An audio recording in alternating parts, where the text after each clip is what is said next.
Well, welcome to another episode of Let the Truth Be Told. My name is Sean Williams, and I am so glad to be in the studio once again.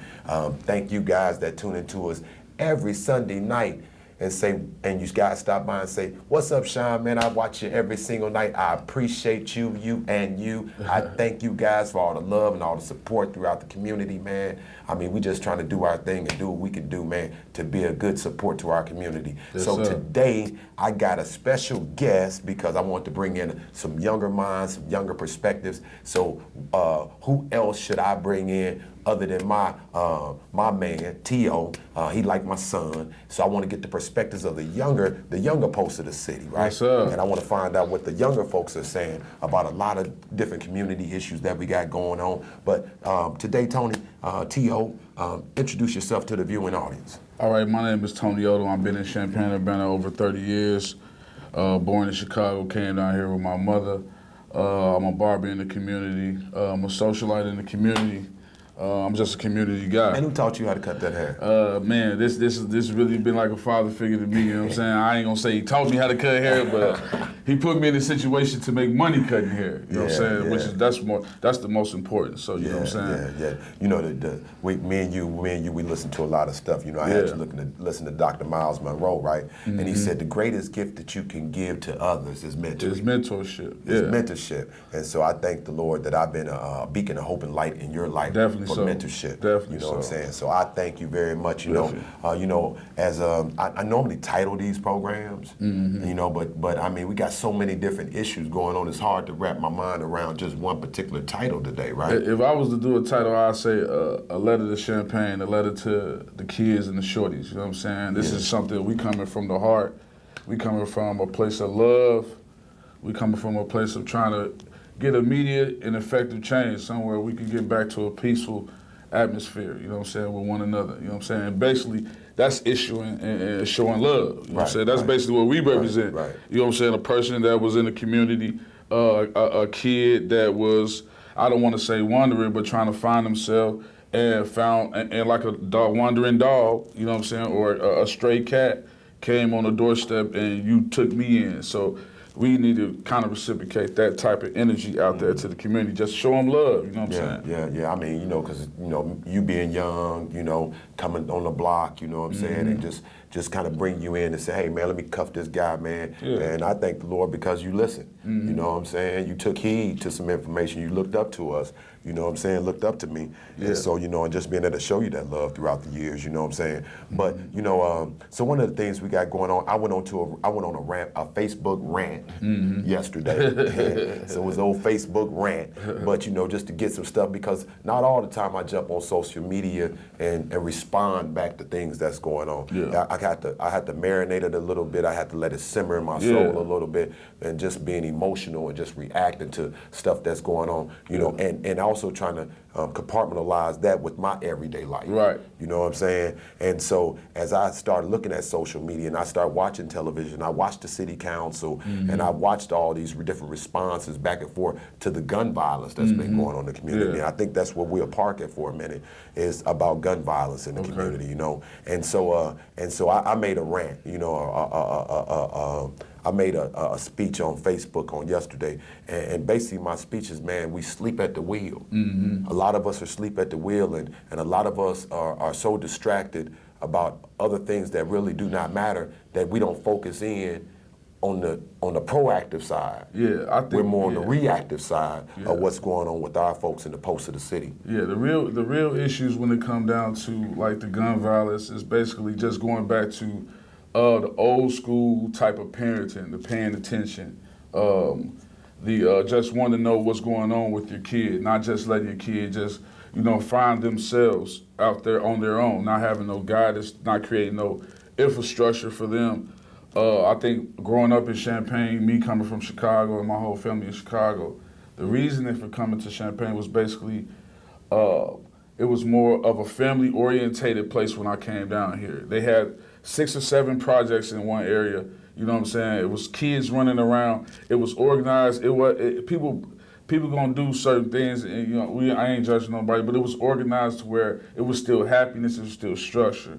And I think nowadays it's a deficiency on structure and love towards kids. You know what I mean? Like the outlook on their life. Like, hey, we want you to be this in the future. Okay, what do you want to be in the future? Most of them, if you ask the kids, they'll say, I don't know. Because we ain't really set no goals or no foundation for the future for them. It's a deficiency on that. I think social media, I think music and a lot of things play a part into like you the functionality of a kid's brain. You know what I mean? The things that they think about. We're actually inputting information into a brand new like computer. Right. Like when you get a computer, you turn it on, there's nothing on there. You have to set up the different, you know what I'm saying, functions of it. Whatever you put on that computer is what's on there. So first of all, we got to take accountability for kind of dropping the ball as a community whole in the parenting from even my age. You know what I'm saying? I'm 40 years old, you 50. So it stopped at my age. So we got a lot of kids that me as a barber had to encounter that it's not necessarily hurt, they don't have no direction. You know, I think you know, I'm just coming off a funeral this past weekend for a 17-year-old. And so you know, and a lot of these folks that I didn't unfortunately had to bury grew up around the shop environment. Right. Grew up around that shop environment that we all were in, you know? Yeah. And so as I see these young men and I start seeing them in those spaces at the funeral. Yeah. And you just said it ain't necessarily as hurt, but I think it's hurt.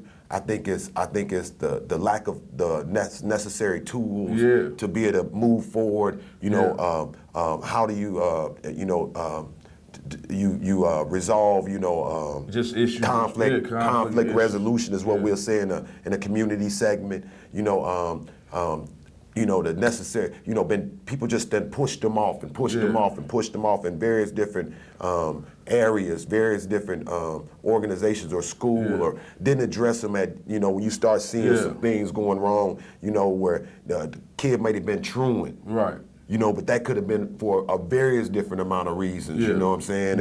And a kid might have been tired at school, and why is he tired in school? Or why is she tired in school? Or a kid might not have the necessary, you know, clothes or something like that. Well, why is this person and had these same pants on and the same shirt on for the last 3-4 days, you know? So it go all the way back to that. And I think that it's been a lot of neglect, and folks look at the monetary aspect of it because the school get money, and so they'll put you into the holding tank so they can still get money. So that's what it is. You see what I'm saying? So they put you into the school holding tank so they can still get that, you know, get that government subsidized money. And if you ask these kids, for real, man, like if you really go to them and say, hey, check it out, like what's going on with you? You know what I'm saying? Why are you so angry, or why is it that you feel like you resort to that strenuous, like I'm gonna kill someone? That's like going to another level. You know what I'm saying? Like taking a person's life is going to another level. But you know, and so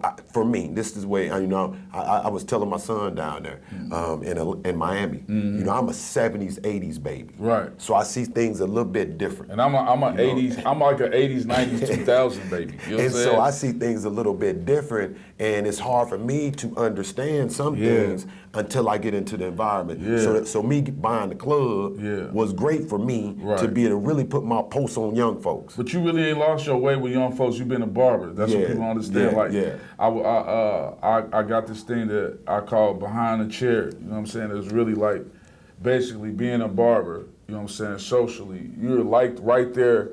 You communicate with kids just like a teacher do. You know what I'm saying? Like some of their darkest secrets, some of you get to know like their likes, what they want out of life, what they don't want out of life, who they like, what parent they like, who brings them into the shop. Their mother bring them into the shop. So now you see there's not a father in their life. So you have to kind of put yourself in that place, because now the kids coming in there, they might not be minding their mama. They might be sitting there acting a fool and saying whatever they want, going back and forth with their mother. And guess what I do? Hey man, don't talk to your mom like that, bro. Right. Feel me? Right. So now he like, wait a minute, and his mom ain't saying that. She's like, yeah, you hear what your barber said. And they never really had a man. He never really. So now when he come in there, with that voice. I cut into him. Hey, bro, what's going on, man? You been all right in school? Okay, man. Hey, I almost want to say, man, be decent in school. I come up there, man. I come up there and check on you, bro. You know what I'm saying? I used to add, I used to be so creative with it, right? I would add various different programs through the cut, you know what I'm saying? Because everybody wanted to cut, you know what I'm saying? And if you can save some bread, you can say your mama that gave you some bread to pay me, and I can save you some bread. Hey, look, man, you been to school all week, and then I confirm that you've been to school all week. All right, it's cut on me. It's cut on me, man. Okay, you made it through. You got good grades. You got some decent grades. I ain't say you got to be a scholar. You ain't got to be a straight A student, but you got decent grades. Okay, this cut on me. You know what I'm saying? When the little kids came around, I remember they grown now. They grown with kids coming down to your shop, man. Right? Yeah. And so, but those young men, when I remember them sitting in my little foyer area watching the television, I'm like, bro, who y'all with? And they like, man, Sean, we ain't with nobody. I'm like, y'all just can't sit in here, bro. Y'all got to move around. They was kids. And they said, man, Sean, too many people watching my TV at home. Right. I felt so compelled to help them out, right? I'm like, man, y'all just sit right here, bro. I was going to the corner store, and I'm like, man, what you want? I just brought back chips and little juices and all of that stuff and passed out to the kids, right? And you know what I'm saying? That showed them love. That's love. And so it was a safe haven. Yeah. It was a safe haven for a lot of kids, and that's what that space was. But what I think now is that we had a couple generations, right, where the devil slid in some different instruments that they knew the kids liked, because the devil gonna give it to you the way you like it. Yeah. You know what I'm saying? And he's working on the future. So he's started working through the young folks, but we looking at it as an adult, as something that can that can keep them occupied. So we buying the latest PlayStations. And so PlayStation, the devil to segue through that to give us a game called Grand Theft Auto. Okay? To give us a game called Grand Theft Auto. And what Grand Theft Auto has done is Grand Theft Auto has allowed us where that you can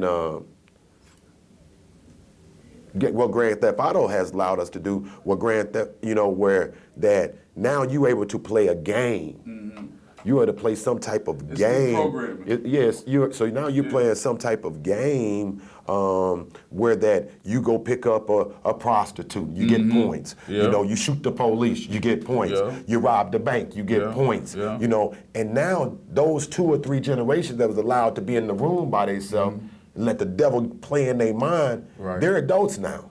And they're actually doing this in real life. And that's what it is. So now the kids are desensitized about death. They don't really understand that we also the devil is the author of confusion. You know what I'm saying? So that means that he's used the opposite of what's truth. So you'll say, long live, if I just say me, long live T.O. if I passed away. Really, that's not really real life. You're long gone. You're not long lived. Long lived is a person you see that's 80 years old. A person you see that's 82 years old, 70 years old. They're long lived. You short-lived, actually, if you die at a fetal age. So let's just say this. When you're 12 years old, you're 13, you probably didn't learn how to say a complete sentence. By the time you're 17, you only really didn't live by 5 years of life. You really never experienced no real pivotal times in life that is monumental times. You know what I'm saying? Your monumental time was you went from born to potty trained. You went from potty trained to knowing how to talk. Those are monumental times. You went to 5th grade. It's over with. Your next monumental time till you 18 is graduating high school. And most of them not graduating. And most of them not graduating high school, because now the death rate or the death toll for the younger then got greater. Now it's kids dying 17, 15, 13, 11. And I think for me, in the business it's that sad. I'm in, it's really not to cut you off. It'll get to the point where emotionally it drains you. Like if I sit here and think about it, because as a barber I suppress all that energy. I suppress that. They call me in the morning, man. Hey man, I need a haircut. Man, so and so died last night. Well, damn. Wait a minute. I just cut so and so hair last night. I just woke up. So I wake up to a lot of tragedies. A lot just being a barber. And if you sit back and you really think about it, it really gets you so emotional, because these people are gone and they don't exist no more. And it ain't just about $20. It's about a consistent relationship of of trust and love. Yeah. And people working for their money, and they trusting you to make them confident. We cutting their hair. If I don't cut their hair right, they might not get married.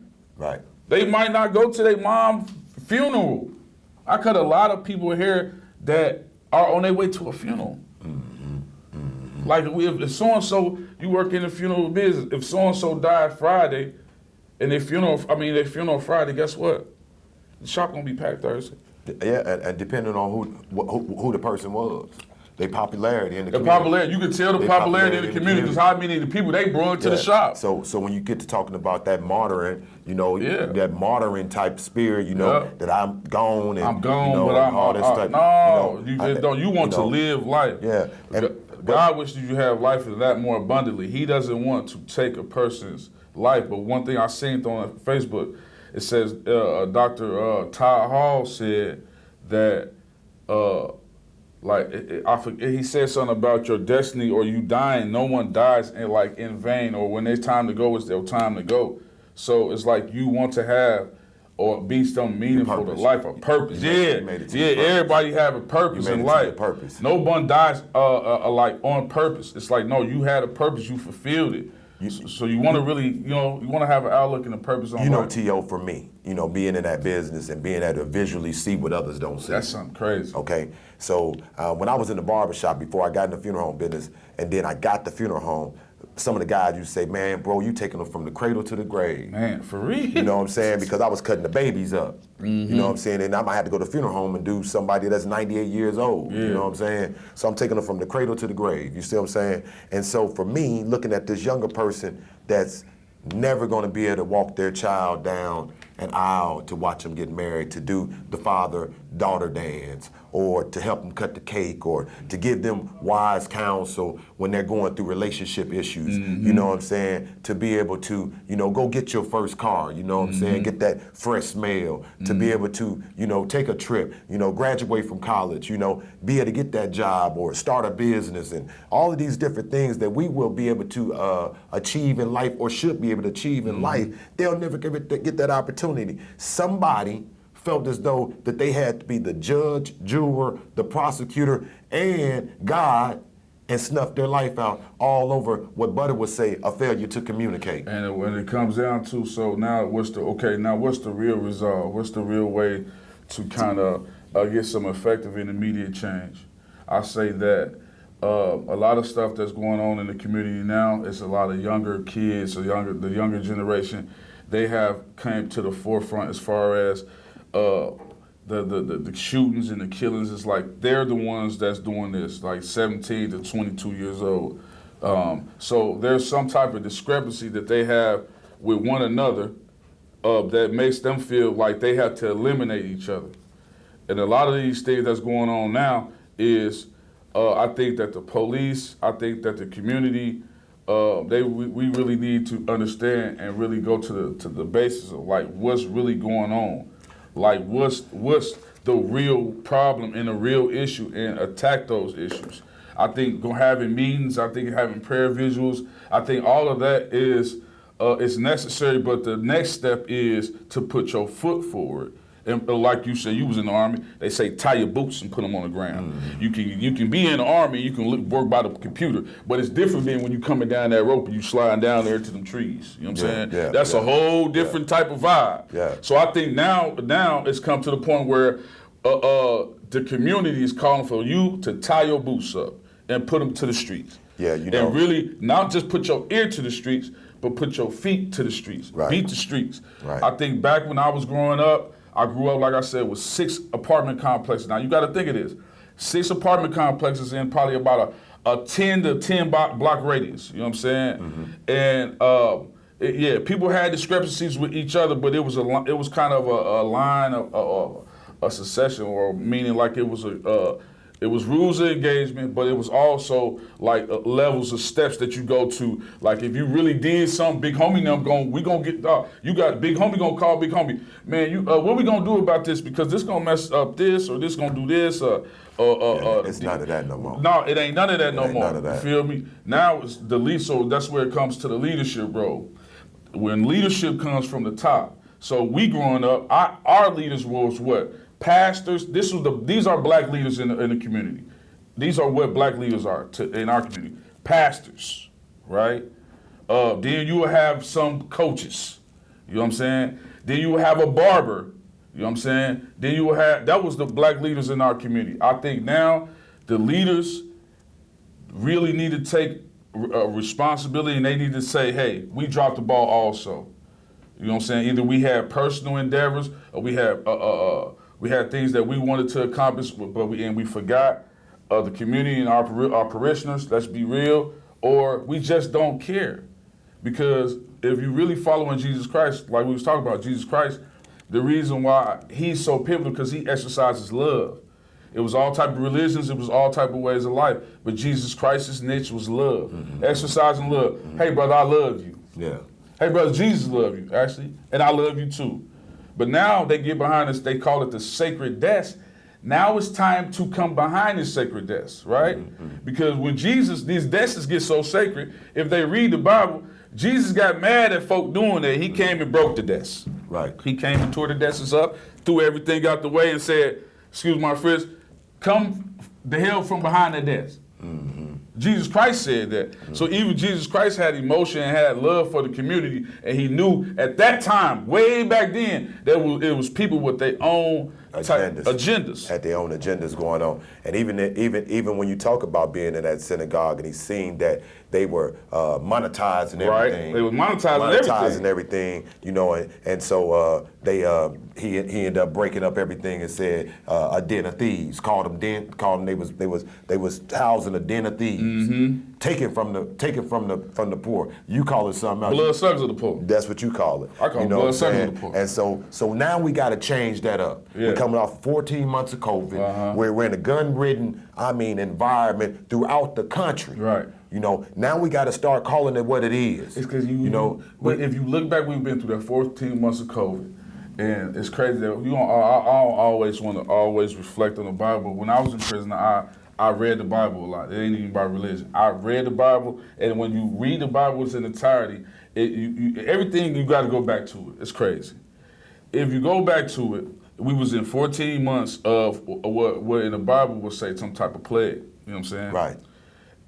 During the plagues in the Bible, it was always a safe haven or a place that the people of Christ had somewhere to go for spiritual and encouragement because they was going through a crisis. Right. I think that the deficiency on every church being closed, now the demonic spirit can run rampant. It can just do what he wants. Because what it did, it put you in isolated situation. They like the imps. They like, oh my God, we up. Because everybody was in an isolated situation. Not everybody. Now God don't give you the spirit of fear. The devil and them like, everybody scared? Is everybody scared? Damn, everybody scared. Yeah. He called Jesus, man, Jesus, all your folks scared. I don't know if these folks really mess with you like that. Jesus like, well, go on, test them out. Yeah. See how scared they See how scared they are. See how much fear they got. Yeah. And now I differentiate what's going on. Because guess what? The power of the tongue, sharper two-edged sword, and the death, to die, you're going with God. So God don't mind you dying. Because you're going to be absent from the body is to be present with him. So it ain't no big deal if you die. Yeah. Feel me? He don't have, it ain't like that's the sadness of life. That's not the saddest part of life. Yeah. The saddest part of life is when you live in bondage and in fear. And when you really living, but you dying at the same time. Dying at the same time. Because you're not getting no mental growth. You ain't raising your family properly. You know, you ain't making to a successful life. You ain't being no impact. Yeah. You ain't mentoring. Yeah. You ain't achieving. Yeah. You know, all of those things. So all that so you always go back to where no matter what, I feel like just going back to the drop the ball, because I'm a part of that. I take responsibility for it, even though I do my best. I ain't everybody dad. But I feel like we were made to go to church. Mama said, my mama kicked me out the church, the crib for not going to church. If you ain't going to church, you ain't living in this house. Right. You see what I'm saying? Right. When I went to church, one day they taught about hell. It's a scare tactic, but it created a moral palette. Because it said, if the dude came in there, he talked about hell, he talked about the iron horses, he talked about everything that I read in Revelation. He visualized it. And I was a kid, and I knew that scary movies were scary movies, and I knew this was a scary one. And I know he said, if you bad, children obey your parents, because if you don't, it's short your life too, and you're deemed to hell. I said, Lord have mercy, Jesus Christ. I don't want to go there. So even though I don't like Peanut, and Peanut might have said, your mama a whore. He might have said, drop your gang down to her, whatever color you wear. He say, I wear pink, you wear blue. Well, forget blue. Right. That ain't gonna make me kill him. Right. Because ultimately, in my mind was implanted that when my eyes close and I can't open them up no more, and I'm at Sean Freeze, shoot, it's someplace that I gotta go. Yeah, that spirit going somewhere. Your spirit is more prevalent than your physical body. Yeah. You done seen people, physical bodies that does not have a spirit in them. It's just like this table. It's just like a piece of plastic. That spirit's so prevalent that it makes us rise up in the morning. It makes us be aware. We have a brain. We have a thing called intellect. Yeah. We have all that. So at the end of the day, choices, all this beautiful stuff about life. Yeah. That even the penitentiary taught me that I couldn't cut the light on when I wanted to. You know, and you bring up a pivotal point, man, because my mama would say it like this here: you got 5 senses.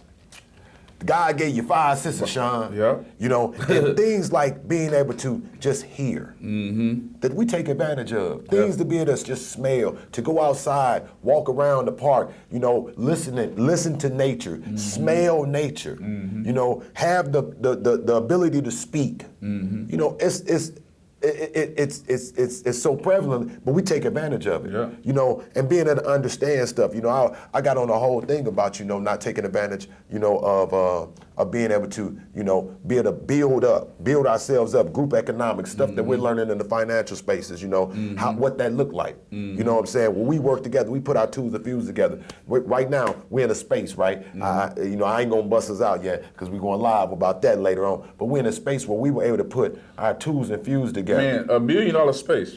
You know, put our tools and fuse together to have a great space that we're going to be able to offer something to the community. And at the same time, you can still get paid. Yeah. But you got to be able to offer something to the community. So I think that we got into this space right now where everybody trying to get theirs. Yeah. And forget about everybody else. Yeah. And we've done that for so long, Yeah. or we get the education to manipulate others. And then that's another bloodsucker of the poor type of syndrome. You know, what I'm saying? and we got to get crab type of burial type we get advanced knowledge. We don't share the advanced knowledge.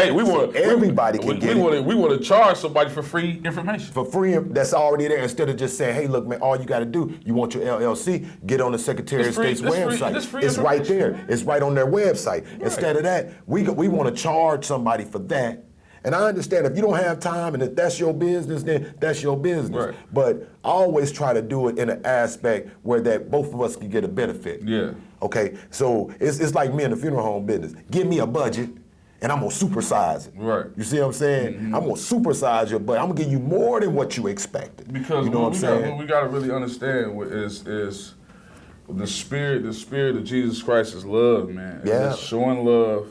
I think these kids, I'm tired of people talking about the kids this, they terrible this, the terrible twos, the terrible.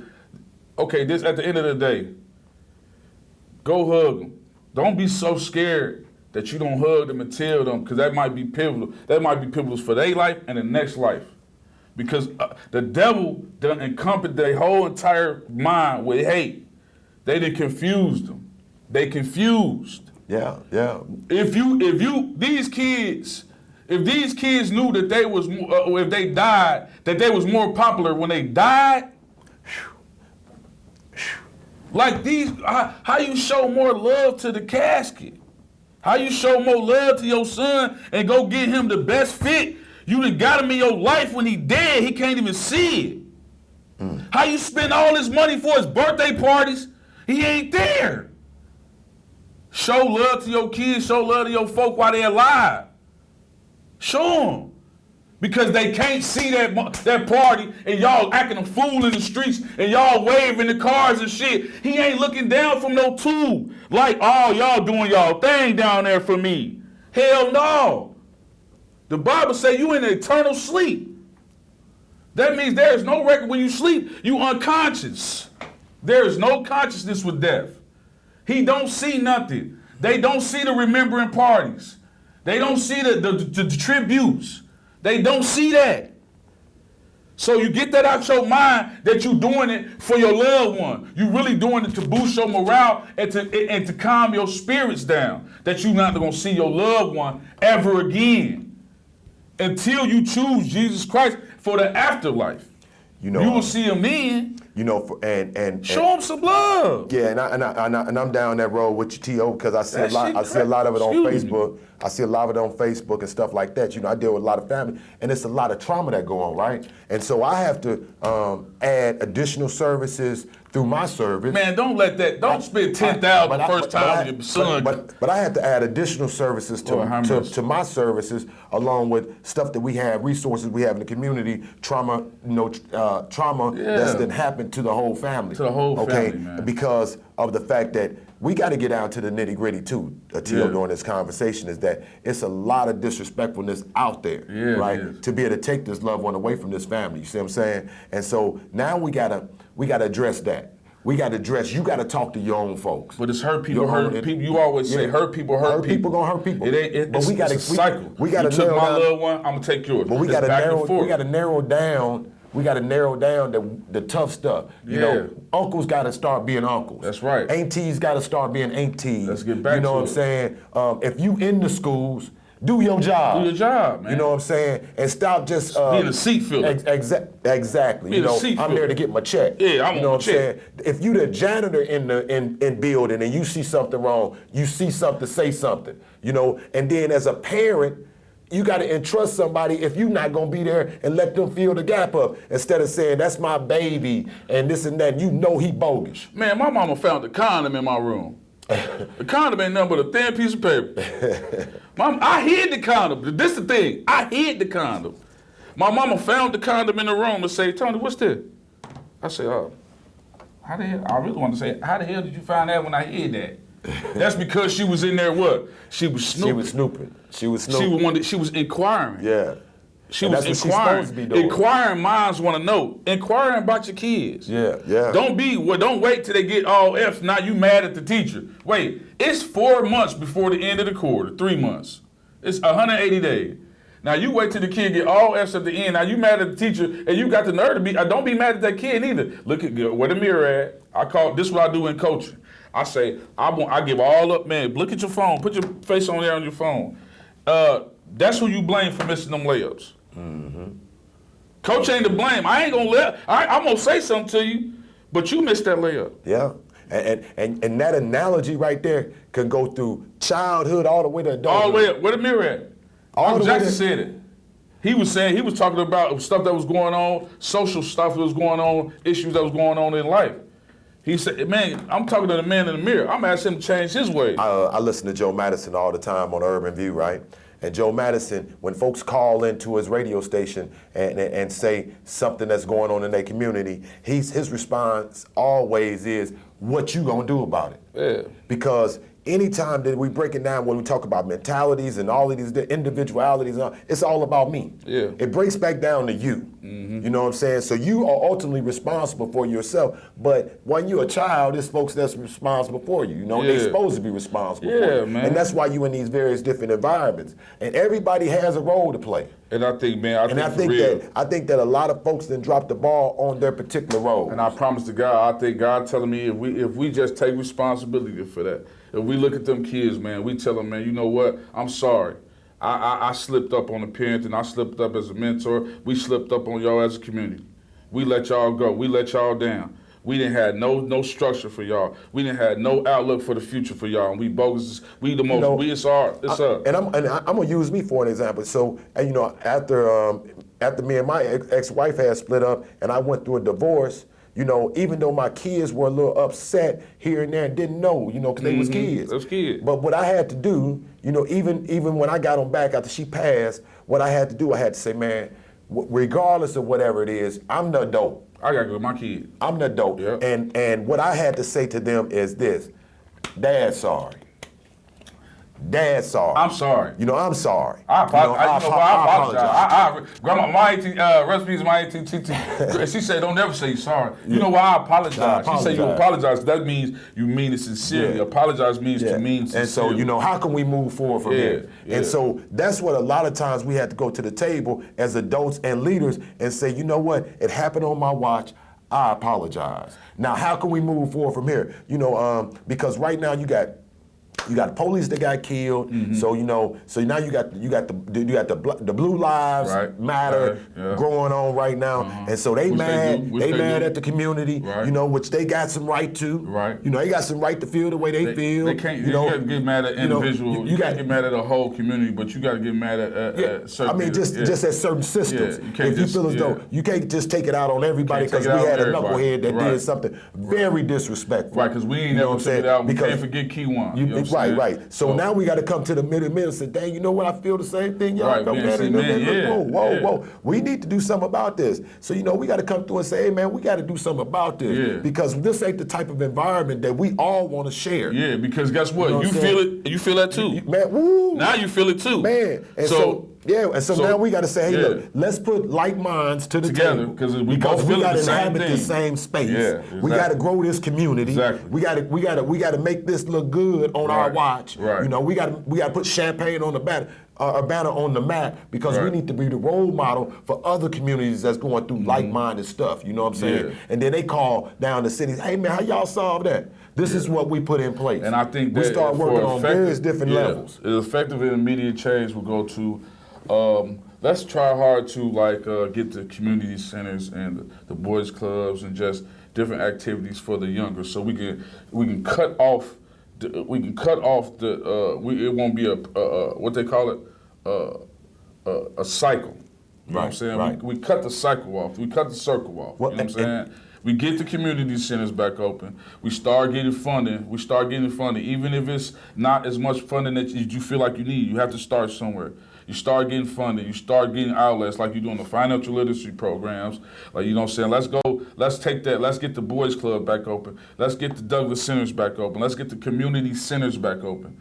And I think that if we do that, that'll do the effective and immediate change. I think that, and also if we put in play some type of we go and dissect the situations that's going on, police our own communities, and we come to some type of truce, or because both parties are being hurt. Because if one being killed, they're going back and forth. There's a lot of hurt families that's starting to compile. It's a lot of emotions that the devil can use because now people are starting to be in their working feelings. Off emotions. You know what I'm saying? They say the idle mind is the devil's playground. So guess what? What people got to understand about the devil is that he can't be everywhere like God can. He only can be around, come when you got the negative energies, when you got the depressions, when you got all that negative type of vibe. So guess what? That's why we're seeing just an uproar of influence of negativity, because the devil has now resided in our little bitty town. You know what I'm saying? Where it's only got Walmarts and, you know what I'm saying, stuff like that. One mall. You know, we got one mall here. You know what I'm saying? If you think about that, we're a community of 100,000 people at some point, right? Well, let's see, 80,000 in Champaign, another 60,000 over in So you got about 140,000. You got 40,000 on campus. You almost got 200,000 people that you can say that's going. You got all the surrounding communities. We're 250,000 folks. Folks. I could say 12.8% or 13% African Americans. You got 20%. Mexicans and Asians, and the rest is Caucasian Americans. So when you look at this town and you look at it, the real violence is in probably a 20 by 20 block radius from Lincoln to Kirby, Lincoln to what is that? Mattis. From Mattis to probably Kirby. From, you know what I'm saying? So it's Kirby. In Urbana, East Urbana, whatever, that'll be a supplementary area where it's crime going on. So you go all the way to Lincoln. So you go all the way to Lincoln. But there, if you look at the surrounding areas, if we red zone it, and you yellow zone it, you orange zone it, you'll see the surrounding areas are yellow and orange. You know, but because of some of the stuff that was put in place, you know, with government systems. So we got to revisit that too, because there's a lot of policies that our legislatures need to be addressing. Because, you know, I would want to see, this is what I would want to see. I would want to see Section 8 give money for the father being in the household. You know, y'all was low income. That's y'all crazy. was low income. Wait. Give money for dad to be there with the kid, not give money to supplement because dad's not there. But not to cut you off, because my mother told me a story, and my aunties told me a story about 14 kids that my grandmother and my grandfather had. They lived in the Henry Horner projects. If y'all know where, if it's Chicago, Illinois yet, the Henry Horner projects, one of the projects in the community, they no longer have. They tore it down. But the father had to be to work. That was a stipulation for Section 8 at the beginning. When Section 8 was implemented, someone had to work in the household. My grandfather had 3 jobs. He was a carpenter. He built railroad tracks, and he drove trucks and all types of stuff like that. So the father had to have a job in the household for you to even have Section 8. Yeah. And so you would think that it had to be something to build some type of destruction. It was implemented for destruction to take the father up out of the household. Right. That was the actual plan of destruction. So that's the breakdown of the family. That's right the there. breakdown of the family structure. The breakdown of the family. Okay. The mother working her hardest. Now my grandmother had 14 kids. What that did was, now she's a single woman. She has to somehow build some type of like hustle in all her kids for we to survive in here. Yeah. We can't even survive. Yeah. So that's what happened, the breakdown of the infrastructure. We now don't have no father in the neighborhoods. We now don't have a father in the household. So the breakdown of that, now we have kids that's 13, that now the mother brings a new guy in the household. He feels some type of a war of competitiveness of manhood. Because he like, man, I've been here with my mama the whole time. Right. Now you think you just gonna come in there and close the door and with my mama you think you run something? Right. No, it don't work like that. You feel me? Now you create an anger with the kid. Now that anger matriculates to anger outside of the house. Now you wonder why he walking around with a hoodie on, he mad. It all derives from certain reasons. And especially when the man come into the household with a single mom, she bringing him in just because she want a man, but he's not coming in because of the fact that he want a woman and the kid. No, he just wants to whisper between her legs. Or he just come to take advantage of the availability situation, because now it's a roof over his head. Roof over his head. He can lamp. He can it's all the guys. Link going in there. So now the guys come over. And so all of that stuff need to be addressed. All this stuff is all of that need to be addressed, and they go right back to the household. Yeah. But I'm not letting off a lot of African American organizations off the hook in this conversation. Ain't a lot of y'all got to start doing exactly what you wrote the grant for. You know what I'm saying? Yep. At-risk youth. Yep. Not just because you want to clean cut you. Not your cousin, kids. And you hey, just bro, you got the kids over there. Bring that type of stuff. You know what I'm saying? Do it for at-risk youth. You say you're doing something for at-risk youth. Do it for the at-risk youth. That's why you got to shout out. That's why you got to shout out my man Henry Pettigrew. Yeah. Let me tell you something. Just for a simple moment. Whenever they try to label you in the community as being this or that, or you get in some type of trouble in the community, they try to keep you there. Right. I commend, it's my little cousin, I commend him for breaking through that mold, though. Yeah. You know what I'm saying? Yeah. And consistently trying to show people, well, guess what? We changing the narrative. We trying to police our own neighborhoods. He really starting that off. Yeah. Policing his own, you know what I'm saying? Making sure people around, even though bad stuff, you can't be Jesus Christ, you can't be the police, but at least you taking your foot and you making an effort to try to change the community effectively. And not just like you say, not to cut you off, not just say, those one guys, the seat fillers, or shout out to all the people that's got these programs, but use, like you say, use the programs, use the money appropriately, man. You know, I mean, we need guys like Henry, because he got major influence with the young folks. Mad respect on the streets. You know what I'm saying? And so, we need those. We got a lot of other guys out here like that. And I would like. It's a church in every community. Yeah. But you got to be active. Yeah. It ain't just for y'all to be able to go and turn cartwheels. You know what I'm saying? I'm just keeping it 100. Emo shine. You know what I'm saying? It ain't just enough. You got to make an impact. I say all the time, we was in COVID, right? My mama stayed right around 4 churches. So during COVID season, my mama 85. You know, my dad, he probably about 83. And the rest of the seniors on the block. But during that 14 months of COVID, nobody knocked on the door and said, hey man, y'all cool over here? Y'all cool? Y'all got water? Y'all got bread? Y'all got eggs? Y'all got milk? Man, y'all need clothes? Do anybody, you know, ain't nobody here got COVID, do they? But grandma and them down there cleaning up the church. They 85 years old. You know what I'm saying? Because she believe in still working. She believe in if you don't use it, you lose it. And then we got, I'm just keeping it 100, man. We just looked at a housing project that my buddy just called me. They was raiding or something doing over there. And young folks ain't doing nothing. It's midday. How is everybody, they say 100 people, 200 people. What y'all ain't doing nothing? So you got to be receptible to the programs too, right? You got to be receptible to it. You got to pause your day, find it important to change. You know what I'm saying? Hey man, my life ain't the way it is. Say something. You know, tell somebody something. Seek and ye shall find. Yeah. Knock, door gonna open. Man, you got to be willing to do that. You gotta be willing. You can lead a horse to water, but you can't drown him to make him drink. Right. You know what I'm saying? He's gonna be rebellious. And so, but I would like to see our churches open up, man. Be a available resource.